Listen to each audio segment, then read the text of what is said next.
Bonjour à tous et bienvenue dans votre journal d'information locale.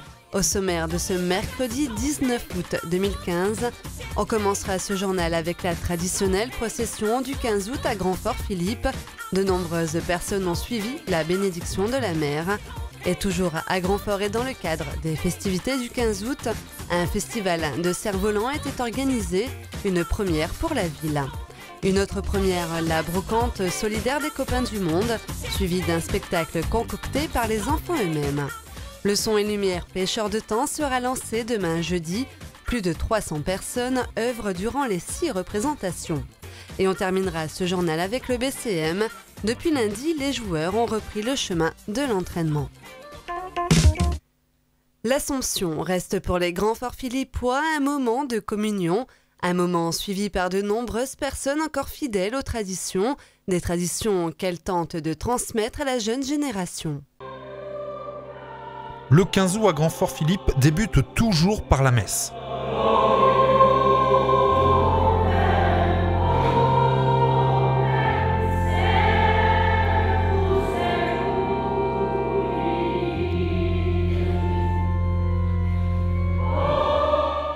Bien que l'activité n'est plus celle de la pêche à Islande jadis, nombreux sont les fidèles à remercier encore aujourd'hui Marie pour sa protection auprès des marins.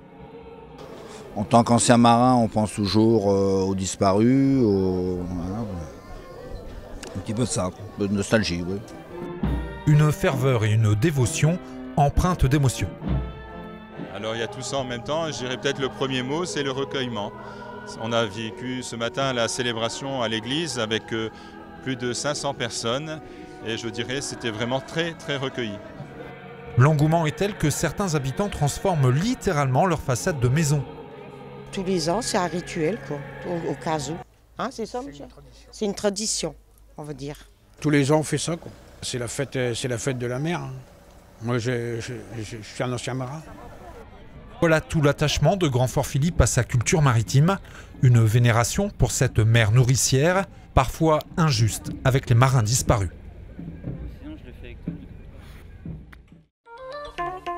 Des pingouins, des requins, plus d'une trentaine de drôles d'animaux ont volé dans les airs de Grand-Fort-Philippe ce dimanche. Un succès pour le premier festival de cerfs-volants. Le ciel de Grand-Fort-Philippe s'est coloré subitement ce dimanche. La ville recevait en effet quelques 40 cerfs-volistes sur la plage à l'occasion du premier festival de cerfs-volants. Une manifestation qui n'est pas sans rappeler un autre grand rendez-vous dans l'une des stations balnéaires de la région. Berck-sur-Mer, organisatrice des 30e rencontres internationales de cerfs-volants en 2015, a prêté main forte au maire de Grand-Fort. Tous ces cerfs-volistes qui viennent aussi grâce au partenariat qu'on a établi avec la ville de Berck. Et c'est vrai que c'est une plus-value, ça met en valeur quelque peu les atouts que l'on a ici à Grand-Fort-Philippe avec le parc de l'Estran et la plage. Le co-organisateur, c'est Dominique, un passionné au regard d'enfant qui se perd parfois dans le ciel. Les cerfs-volants qu'on peut voir, les grandes créatures gonflables, mesurent entre 25 et 30 mètres. Donc ça demande quand même un fil costaud pour pouvoir les retenir. C'est plein de couleurs dans le ciel et c'est vrai que voilà, on a du beau cerf-volant dans le ciel de Grand-Fort.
Le village des Copains du Monde a organisé pour la première fois une brocante solidaire au profit des enfants. Et pour animer la journée, Les vacanciers sont montés sur la scène et certains en tenue traditionnelle. Gravelines, c'est le centre du monde. Tout du moins le temps pendant lequel le Secours catholique et les éclaireurs de France accueillent le village d'enfants copains du monde. Pas moins de 25 pays sont représentés, Roumanie, Grèce, Cambodge ou encore la République de Corée, en chanson s'il vous plaît.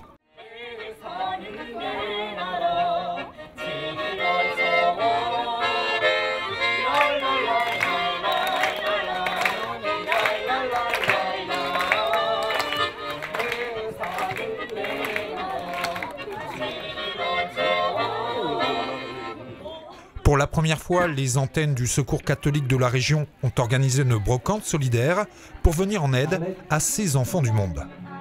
Et les fonds qui seront recueillis, les ventes des produits qui sont faits, seront reversés pour une action de solidarité qui servira en grande partie à acheter pour toutes ces délégations et ces enfants pauvres du matériel scolaire qui sera redistribué avant leur départ et qu'ils ramèneront dans leur pays.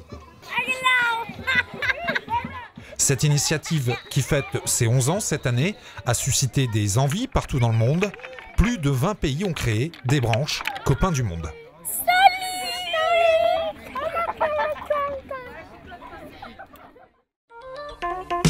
En 2016, le CAAC, le Centre d'action et d'animation culturelle, fêtera ses 30 ans.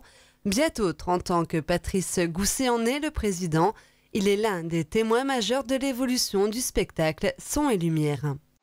En 1986, suite au premier Son et Lumière organisé sur la place de Gravelines, le Centre d'action et d'animation culturelle est créé et à sa tête Patrice Gousset. En 29 ans, le Son et Lumière a évolué. Il a notamment changé 3 fois d'emplacement. En 86, on était donc sur la place de Gravelines. Après, nous sommes passés au théâtre de verdure, ce qu'on appelle le théâtre de verdure. Et depuis 2004, nous sommes maintenant, c'est la 12e année que nous sommes porte aux boules, avec la volonté du maire de vouloir faire maintenant donc un Son Lumière annuel. Et qui dure, alors avant c'était une semaine, maintenant c'est 2 semaines.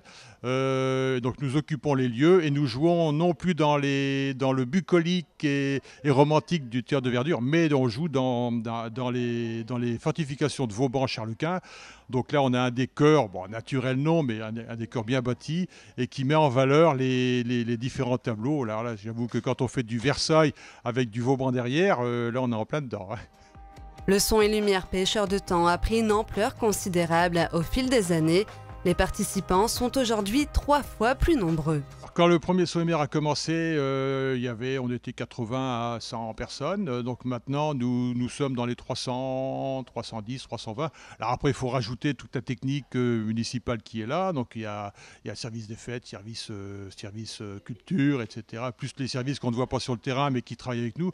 Donc c'est vrai qu'il y a, si on prend les salariés plus les bénévoles, on frôle les 380 personnes qui sont impliquées dans le Son Lumière. Si vous êtes intéressé, il reste encore quelques places à réserver à l'office de tourisme ou en mairie de Gravelines. Lundi matin, les joueurs du BCM ont repris le chemin des entraînements, l'occasion de faire un point sur les nouvelles recrues de la saison. Dans le projet qu'on avait entamé l'an passé, bâtir une nouvelle équipe. Il y avait 9 nouveaux joueurs l'an passé et on voulait garder une ossature. Et on a réussi à conserver 5 joueurs majeurs. Donc ça c'est une vraie satisfaction et sur cette base on va pouvoir construire, notamment avec le retour de Steven Gray. Donc c'est presque 6 joueurs qu'on connaît bien. Et puis l'ajout de Marcus Dove. Il nous reste encore l'un ou l'autre joueur à recruter. Marcus Dove est un joueur polyvalent qui peut jouer à 2 postes, 4 et 5, avec beaucoup de vitesse d'exécution, des qualités athlétiques aussi et beaucoup d'engagement. Il a fait, je trouve, une très bonne saison à Châlons, suite à pas mal de bonnes saisons déjà en Europe. Donc c'est un joueur qui est bien étalonné, qui progresse dans son jeu également année après année. Et je pense qu'il va continuer chez nous parce qu'il a vraiment une très très bonne mentalité. Et on a le retour de Dumortier de près, tout comme celui de Pachal. Donc on a une ossature intéressante pour démarrer la saison en essayant de faire aussi bien qu'au cours des 15 derniers matchs ou avec un effectif au complet et inchangé. On s'est classé deuxième sur cette période. Donc on espère pouvoir repartir sur de bonnes bases.